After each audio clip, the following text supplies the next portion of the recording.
डर खौफ तो मुझे उनके लोगों पे भी दिख रहा है और ये बड़ी अच्छी बात है। इतना डर तो हमारा होना ही चाहिए।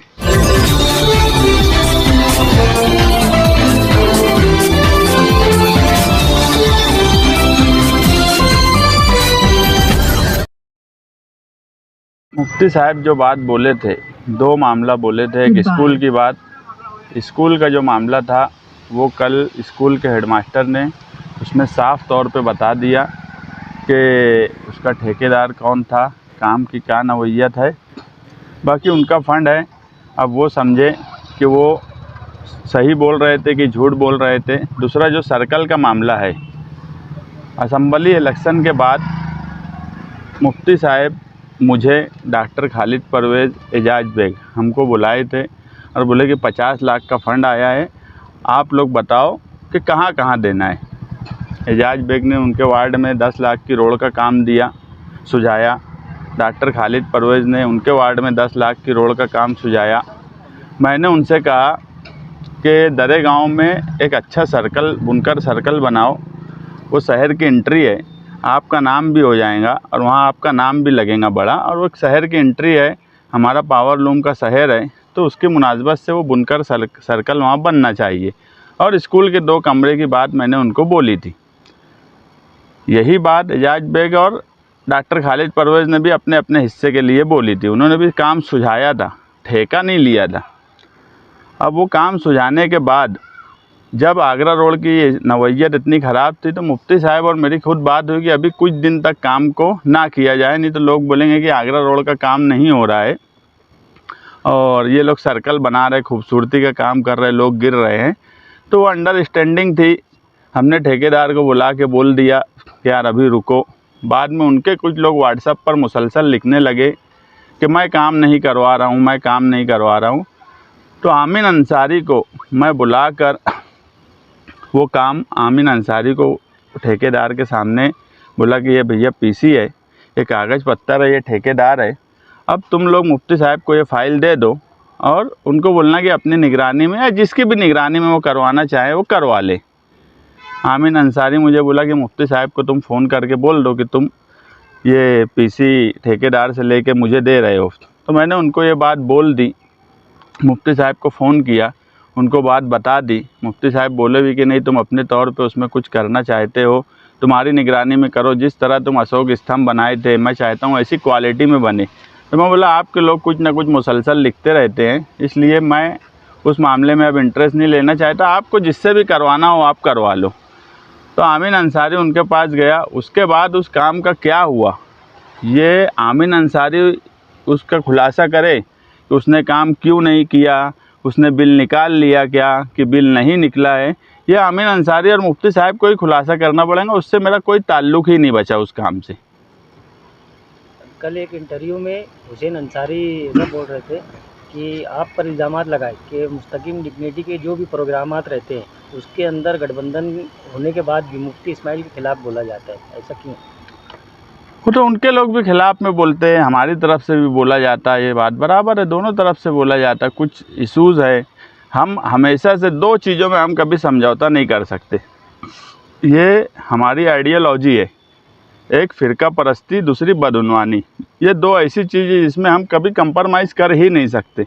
अगर कोई उसमें कंप्रोमाइज़ कर रहा है तो हमारी आइडियोलॉजी के ख़िलाफ़ है, हमको मुखालफत करना पड़ेगी। तो जो दरेगांव के सर्कल है उसके ताल्लुक से आपके इसमें कुछ मामला नहीं है? कुछ भी नहीं, मैं नाम लेके बोल रहा हूँ। और ये काम किसके पास है, ये पूरा मामला एजाज बेग हो गया, जाहिद जुम्मन हो गया, ये सब भी उनके साथ रहने वाले लोग रहे हैं पीछे। अब ये अलग बात है कि जो लोग उनके साथ सब रहते थे अब कोई नहीं रहता, उसकी सबकी अपनी अपनी वजह होंगी। इनका क्या रवैया उन लोगों के साथ रहा है ये वो जाने और दूसरे लोग जाने, मगर ये लोगों को भी पता है कि वो सर्कल के काम का मेरा कोई ताल्लुक़ नहीं है। और मैं तो आमिन अंसारी का नाम लेके बोल रहा ना कि आमिन अंसारी मुफ्ती साहब के पास गया, वो काम आमिन अंसारी लिया, उनके साथ में वो उसके दौरे हुए।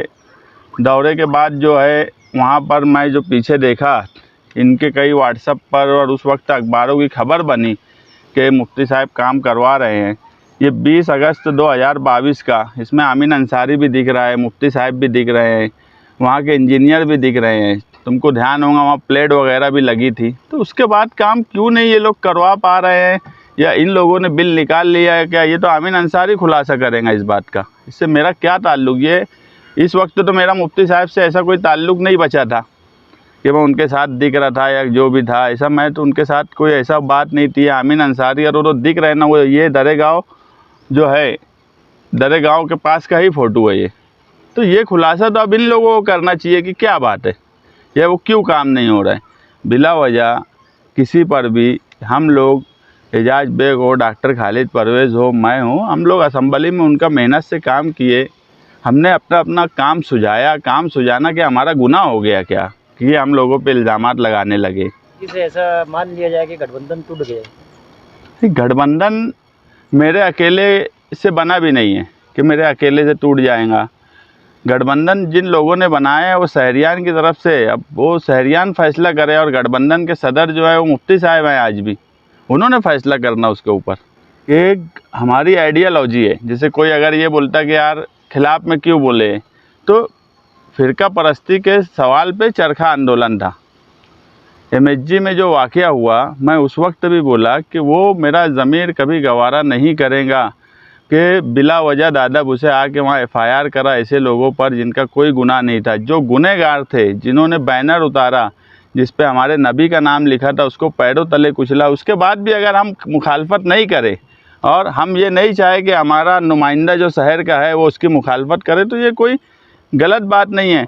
अगर मेरे घर में मेरे वालिद भी कोई चीज़ गलत हो रही है और वो नहीं बोलेंगे तो मैं उनको भी टोकूँगा।